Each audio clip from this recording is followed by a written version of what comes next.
Imagine um mistério tão profundo que é capaz de arrepiar até mesmo aqueles com a fé mais inabalável. O que Jesus quis dizer ao falar de um pecado que jamais será perdoado? A frase ecoa nos evangelhos, trazendo consigo medo e questionamentos até hoje. Seria apenas uma metáfora ou um aviso? Hoje vamos entrar em um mundo onde profecias e advertências antigas se encontram com os eventos atuais, e numa contagem regressiva, através dos enigmas mais arrepiantes que a Bíblia nos apresenta. Prepare-se para explorar as advertências que atravessam o tempo e enfrentam até o ceticismo dos mais incrédulos. É intrigante pensar em um pecado que possa colocar uma alma tão distanciada de Deus que ela estaria além do alcance da redenção. Entre as lições que Jesus ofereceu em seu ministério, talvez poucas tenham sido tão temidas e mal compreendidas quanto a advertência sobre o pecado contra o Espírito Santo, o chamado pecado imperdoável. Com essa afirmação, Jesus nos apresenta algo que transcende a compreensão humana comum sobre culpa e arrependimento, nos forçando a refletir sobre o que há de mais sagrado e permanente no relacionamento entre Deus e a alma. Na tradição cristã, o Espírito Santo é mais que uma força de fé. Ele é a própria presença de Deus, agindo nas profundezas do coração humano. Rejeitar o Espírito Santo é algo que representa um afastamento absoluto, um tipo de recusa que se fecha para a própria fonte do arrependimento. Talvez, portanto, o que Jesus nos alerta não seja um pecado comum, mas uma condição da alma, uma resistência definitiva a qualquer forma de retorno a Deus. Um coração petrificado que não responde mais ao chamado divino. Quando examinamos a advertência de Jesus em seu contexto histórico, vemos que ela não foi feita de forma banal ou como um meio de gerar medo. Ela é, ao contrário, um convite urgente para refletirmos sobre o estado de nossa própria alma. É uma chamada a nos perguntar: existe em nós alguma recusa que impede o Espírito de agir? Algum orgulho ou obstinação que nos afasta irrevogavelmente da graça? Essa reflexão vai além de uma lista de pecados e penitências. Ela nos convoca a sondar o âmago de quem somos e a reconhecer nossa própria vulnerabilidade. O pecado imperdoável, ao que parece, não se define por um ato isolado, mas pela disposição do coração em aceitar ou rejeitar a misericórdia oferecida por Deus. E assim, começamos a compreender que diante da graça divina, nossa maior barreira é talvez nossa própria recusa de abrir as portas da alma. Entre todos os pecados mencionados na Escritura, a blasfêmia contra o Espírito Santo é singular em sua gravidade e complexidade. Jesus, ao pronunciar essa advertência, parecia querer despertar algo profundo no coração humano. Uma compreensão clara de que há sim um limite espiritual que não deveria ser ultrapassado. Mas o que seria essa blasfêmia que fecha por completo a porta da reconciliação? Será que realmente existe algo em nossas ações ou em nossa disposição interior que pode nos colocar para sempre fora do alcance da misericórdia divina? A blasfêmia, em seu significado mais fundamental, é uma profanação, um insulto dirigido ao que é sagrado. Contudo, o que torna a blasfêmia contra o Espírito Santo tão única é a sua natureza. Não é apenas uma rejeição temporária de Deus, ou uma queda momentânea, mas uma decisão de fechar o coração para a ação do Espírito. No cristianismo, o Espírito Santo é visto como o Consolador, aquele que ilumina e corrige o coração humano, sempre oferecendo caminhos de retorno a Deus. Rejeitar o Espírito é recusar o próprio canal de misericórdia, a voz que nos conduz ao arrependimento e nos restaura. Jesus nos faz ver que, ao contrário de outros pecados que são perdoados quando confessados, essa rejeição ao Espírito é, em essência, a recusa de aceitar o próprio perdão. É como um paciente que rejeita o único remédio que poderia curá-lo. Ao agir assim, a pessoa fecha as portas ao próprio perdão, tornando-se paradoxalmente o próprio juiz de sua alma. No entanto, a questão que permanece é se tal rejeição é permanente ou se a misericórdia divina poderia um dia romper esse véu de escuridão. Talvez essa advertência não seja uma simples condenação, mas um apelo, um alerta para que reconheçamos a ação contínua e silenciosa do Espírito em nossas vidas. Em vez de temer essa possibilidade com paralisia, somos convidados a honrar o Espírito, a abrir nosso coração à sua graça e a permitir que Ele trabalhe em nós. Pois no fim, a verdadeira tragédia não é a perda do perdão divino, mas a nossa incapacidade de reconhecer a urgência e a beleza de seu convite. Quando Jesus falou das perseguições que seus seguidores enfrentariam e dos sinais que precederiam o fim dos tempos, Ele não pretendia criar medo ou pânico entre aqueles que o ouviam. Em vez disso, suas palavras revelam uma advertência profunda, algo que ecoa além dos limites do tempo e fala diretamente à condição humana. Essas profecias sobre tribulações e falsos profetas são como um chamado ao discernimento, uma lembrança de que o mal pode se disfarçar de luz e de que a verdade precisa ser buscada e protegida com diligência. Muitos dos primeiros cristãos interpretaram esses alertas como previsões de eventos específicos, algo que se cumpriria em sua geração ou nos tempos que logo seguiriam.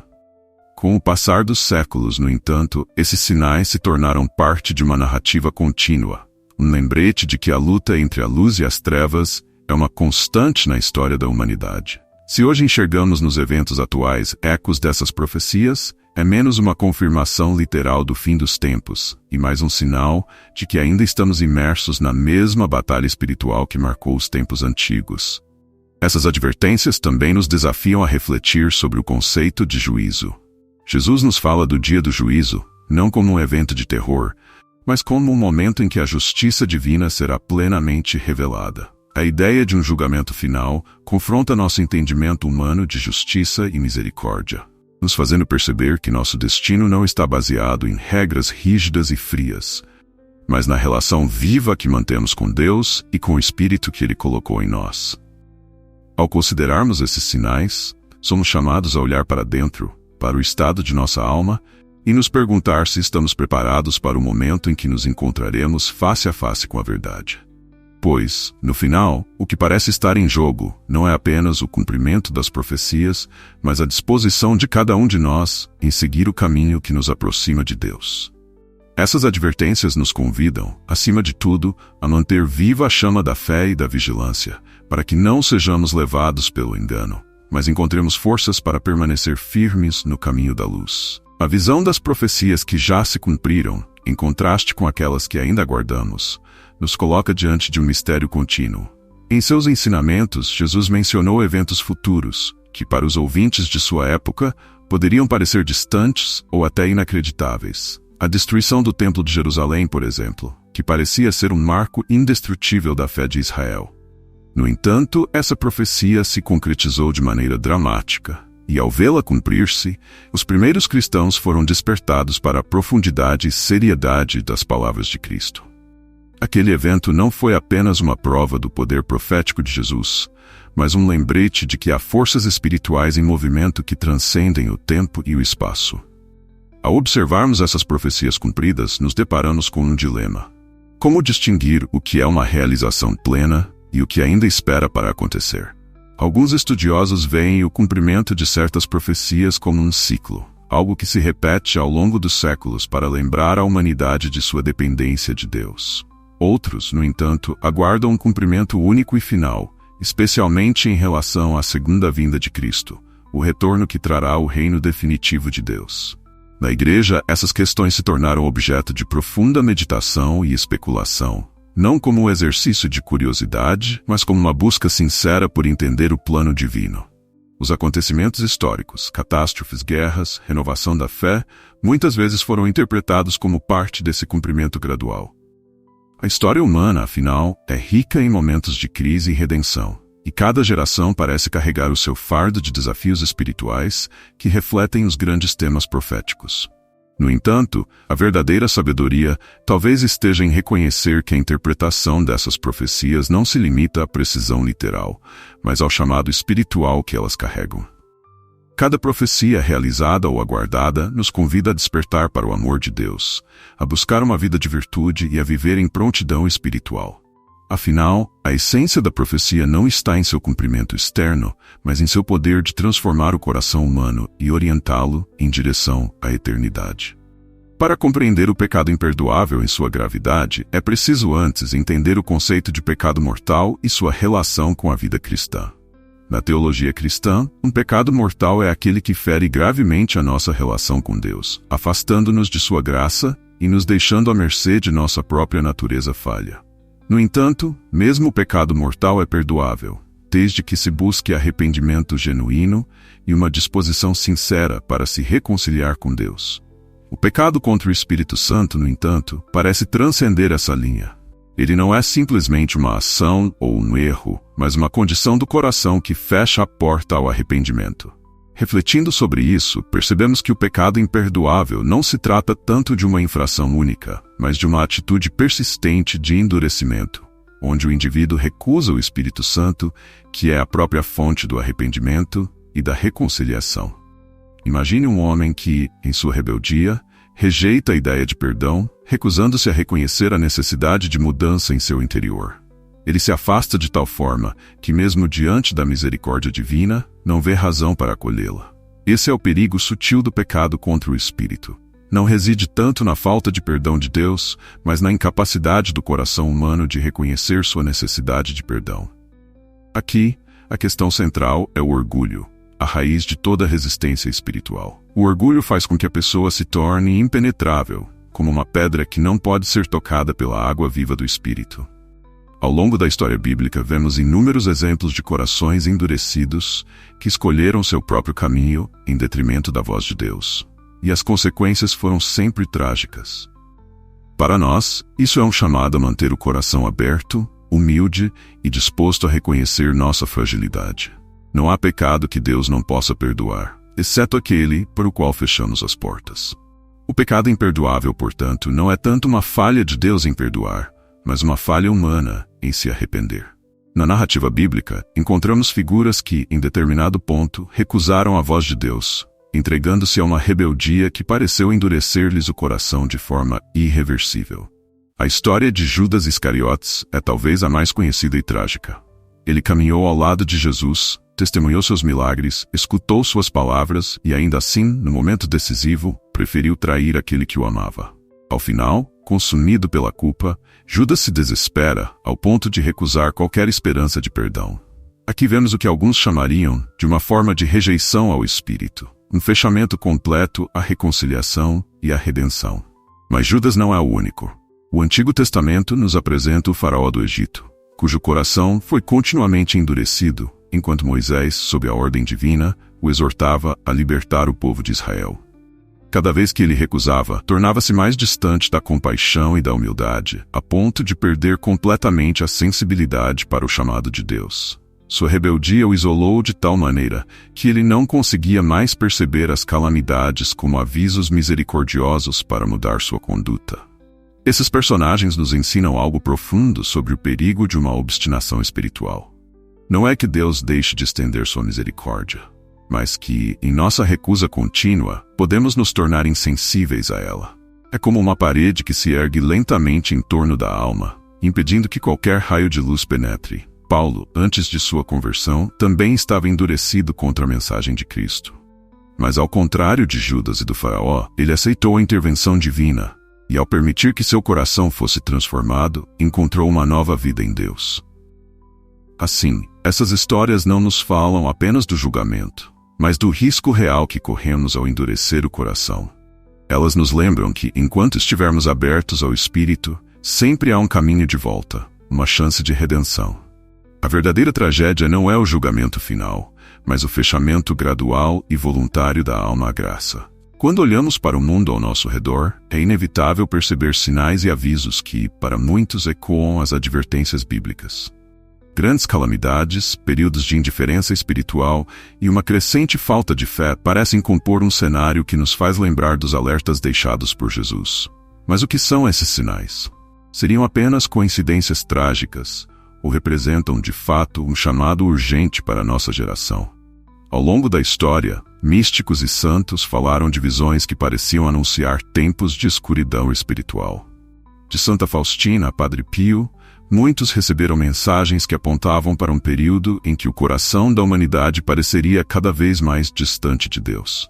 E hoje, diante de uma sociedade muitas vezes guiada pelo materialismo e pela autossuficiência, essas advertências soam mais relevantes do que nunca. Não se trata de um terror divino imposto sobre a humanidade, mas de um chamado à vigilância e à conversão. Jesus nos alertou para a necessidade de discernimento e oração. Vivemos em tempos onde a distração é abundante e o silêncio interior escasso. A indiferença espiritual, talvez o mal mais sutil da modernidade, nos distancia silenciosamente de Deus, tornando-nos insensíveis ao seu toque.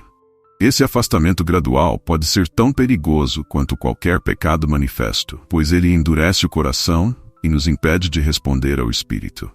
Esses sinais e advertências nos convidam a reavaliar nossa fé, a questionar o estado de nossa alma e a buscar um relacionamento mais autêntico com Deus.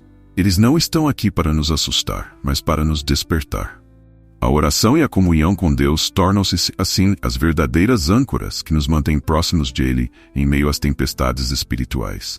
Em última análise, esses sinais e visões são um lembrete de que nossa existência é breve e que, no final, só resta aquilo que construímos em nossa relação com o Criador. Que esses tempos nos inspirem a buscar uma fé mais viva e sincera, para que quando os desafios espirituais vierem, estejamos firmes na confiança em Deus e abertos ao seu amor que não falha. A mensagem de Jesus sobre o pecado imperdoável nos leva inevitavelmente a refletir sobre a profundidade da misericórdia e da justiça de Deus. Muitas vezes, as Escrituras nos mostram esses atributos como complementares, não opostos. A justiça de Deus não é uma simples aplicação de regras frias e calculadas. Ela é, antes, um reflexo do próprio amor divino, que deseja o bem e a retidão para cada alma. E a misericórdia, por sua vez, não é uma licença para ignorarmos nossa responsabilidade, mas uma expressão desse mesmo amor, que sempre deseja nos ver retornar ao caminho da salvação. Jesus nunca colocou a justiça de Deus como um peso a ser carregado, mas sim como uma orientação. Ele nos lembra que o arrependimento e o retorno a Deus são sempre possíveis, exceto quando fechamos nosso próprio coração. Essa ideia é profundamente libertadora. Enquanto houver abertura em nosso interior, enquanto estivermos dispostos a aceitar a ação do Espírito Santo, sempre haverá uma porta para a graça divina. Mas quando endurecemos nossa alma como uma rocha que repele a água, colocamo-nos fora do alcance dessa misericórdia. Em uma sociedade que muitas vezes parece valorizar a autossuficiência e o orgulho, o chamado à humildade e à entrega pode soar estranho. No entanto, a verdadeira liberdade espiritual não está em seguir nossos próprios desejos de forma independente, mas em reconhecer nossa dependência de Deus, em confiar em sua justiça e em aceitar sua misericórdia. Abrir-se a Deus significa reconhecer que nossas forças são limitadas, e que sem Ele, a verdadeira plenitude é inalcançável. Ao refletirmos sobre o pecado imperdoável, somos chamados não apenas a evitar um erro específico, mas a cultivar uma relação com Deus que esteja baseada na confiança, na humildade e no arrependimento. Pois no final a justiça e a misericórdia divina caminham juntas, e cada uma delas nos aponta para a mesma verdade. Só em Deus encontramos o perdão e a paz que nossa alma tanto deseja. Que possamos abrir nosso coração ao Espírito Santo, buscando viver em harmonia com a vontade divina, para que nossa jornada seja sempre marcada pela luz da misericórdia e pelo abraço de sua justiça.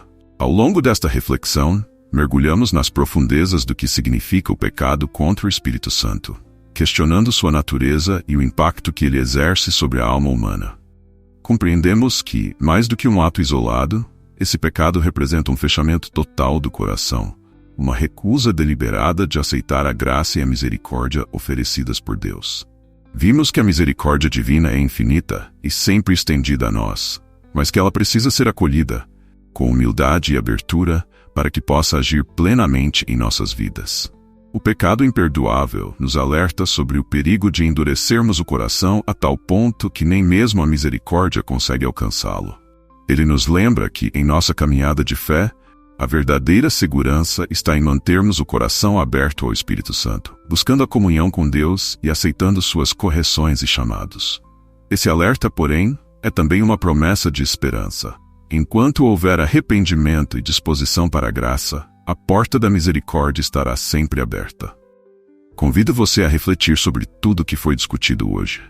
Pergunte-se, como está o seu coração diante de Deus? Está aberto ao Espírito Santo? Ou existe algo que o impede de experimentar plenamente a misericórdia divina? Se essas palavras tocaram você, compartilhe este vídeo com alguém que precisa ouvir essa mensagem de esperança e reflexão. Deixe nos comentários o que você pensa sobre o pecado imperdoável e como você busca viver em comunhão com Deus. E para continuar acompanhando nossas reflexões, inscreva-se no canal e ative as notificações. Que Deus, em sua infinita misericórdia e justiça, nos ajude a cultivar um coração sempre receptivo ao seu amor, um coração que nunca se fecha ao Espírito Santo e que permaneça firme no caminho da verdade e da salvação.